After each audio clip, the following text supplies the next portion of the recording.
قال ما خطبكن إذ راوتن يوسف عن نفسه قلنا حاش لله ما علمنا عليه من سوء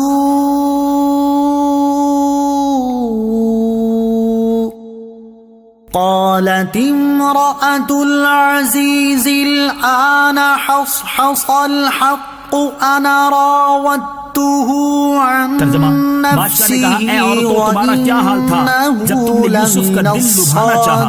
انہوں نے کہا سبحان اللہ، ہم نے ان میں کوئی برائی نہیں پائی۔ عزیز کی عورت نے کہا اب اصل بات کھل گئی، میں نے ہی ان کا دل لبھانا چاہا تھا اور بے شک وہ سچے ہیں۔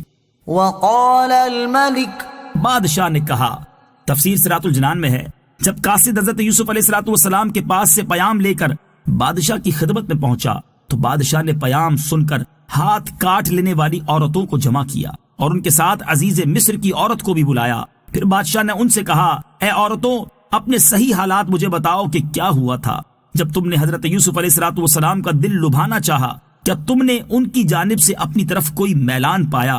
عورتوں نے جواب دیا سبحان اللہ، ہم نے ان میں کوئی برائی نہیں پائی۔ عزیز مصر کی عورت یعنی زلیخا نے کہا اب اصل بات ظاہر ہو گئی ہے، حقیقت یہ ہے کہ میں نے ہی ان کا دل لبھانا چاہا تھا اور بے شک وہ اپنی بات میں سچے ہیں۔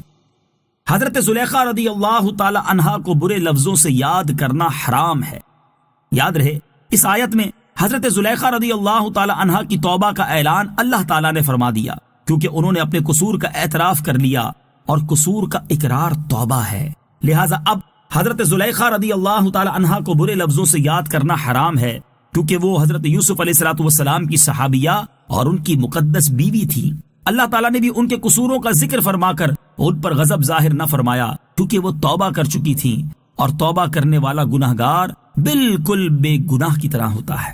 ذلك ليعلم أني لم أخنه بالغيب وأن الله لا يهدي كيد الخائنين۔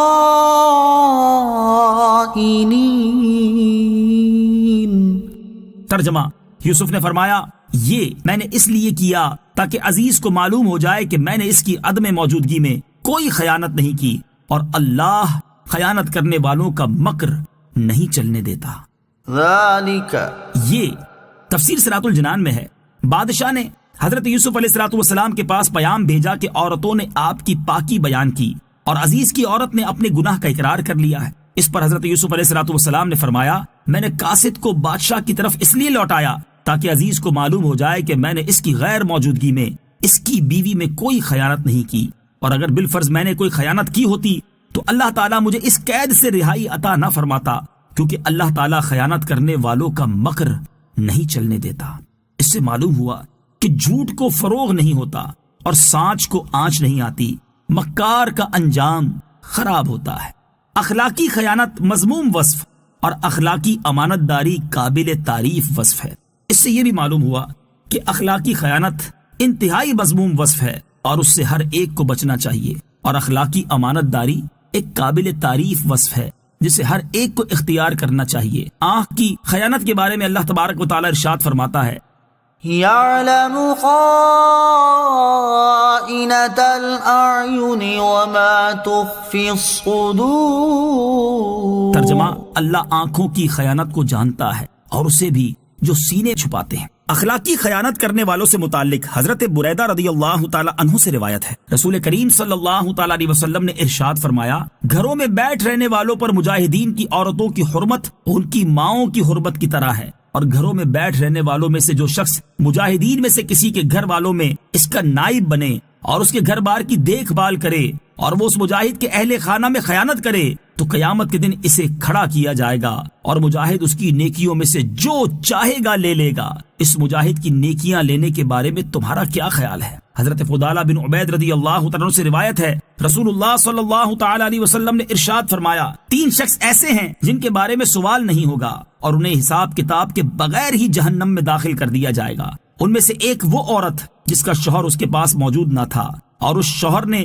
اس کی دنیاوی ضروریات جیسے نان نفقہ وغیرہ پوری کی پھر بھی عورت نے اس کے بعد اس سے خیانت کی۔ اور اخلاقی خیانت سے بچنے والوں کے بارے میں حضرت ابو ہریرہ رضی اللہ تعالیٰ عنہ سے روایت ہے کہ حضور انور صلی اللہ تعالی علیہ وآلہ وسلم نے ارشاد فرمایا، 7 افراد ایسے ہیں جنہیں اللہ عز و جل اس دن اپنے عرش کے سائے میں جگہ عطا فرمائے گا جس دن اس کے عرش کے سوا کوئی سایہ نہ ہو۔